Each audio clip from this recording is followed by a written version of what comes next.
هذا ما يصرح به الغنيمان. شرح كتاب التوحيد من صحيح البخاري تأليف عبد الله بن محمد الغنيمان رئيس قسم الدراسات العليا بالجامعة الإسلامية بالمدينة المنورة، الجزء الأول، طبعة جديدة، دار العاصمة للنشر والتوزيع. هذه باعتبار أول مرة نخرج الكتاب، بودي أن المشاهد الكريم يلتفت إلى هذا الكتاب وإلى عنوان الكتاب جيدا، حتى أشير أيضا إلى الطبعة في هذا المجال. إلى الطبعة يقول دار العاصمة للنشر والتوزيع 1422، جميع الحقوق محفوظة، الطبعة الثالثة 1428. انظر ماذا يقول في الجزء الأول من هذا الكتاب. يقول وقد انتهى صفحة 19. صفحة 19 من هذا الكتاب هذه عبارته، صفحة 19. يقول وقد انتسب إلى الأشعري أكثر العالم الإسلامي اليوم. هم يعلمون أكثر العالم الإسلامي أشاعرة، يعني أتباع السلفية، أتباع ابن تيمية، واقعا لا يعدون إلا ملايين بعدد الأصابع، مو أكثر من ذلك. من أتباع المذاهب الأربعة، يقول أكثريتهم مذاهب الأربعة ماذا؟ أتباع الأشعري، وهم يعتمدون على تأويل نصوص الصفات تأويلا يصل أحيانا إلى التحريف.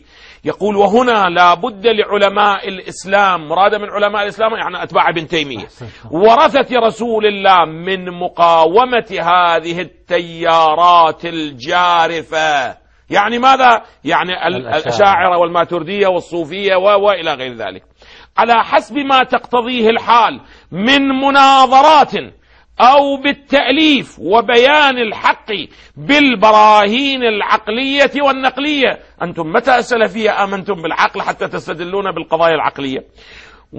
وقد يصل الأمر، وهذه الخطورة في هذا النهج، التفتوا جيدا، وقد يصل الأمر أحيانا إلى شهر السلاح.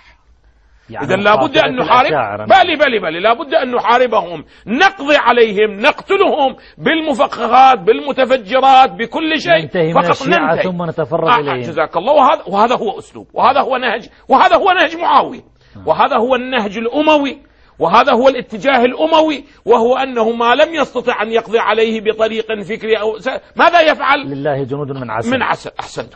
وقد يصل الأمر أحيانا إلى شهر السلاح. هذا هو المنهج الذي يتبعه وقد يصل الأمر، وهذه الخطورة في هذا النهج، التفتوا جيدا، وقد يصل الأمر أحيانا إلى شهر السلاح. التفتوا جيدا، وقد يصل الأمر أحيانا إلى شهر السلاح.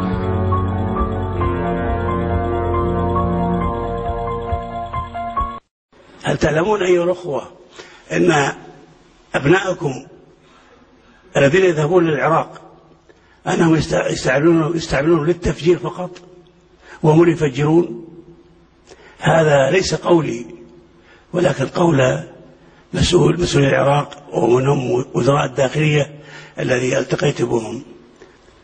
السعوديين يؤتابهم من أجل أن يفجروا، إما أن يضعوا في نفس الحزام ويفجروا في مكان عام، أو يقود سيارة ويقتحم بها مكان ويفجرها.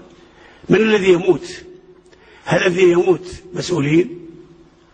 هل الذي يموت جنود لأي جهة كانت؟ لا، الذي يموت أبرياء سواء كانوا رجال أو نساء أو أطفال. فهل ترضون لأبنائكم أن يكونوا أدوات قتل؟ هذا هو الواقع. ثم من يسلم منهم من القتل يعود لنا بأفكار ضال مضلل، ويحاول أن يطبقها في مجتمعنا.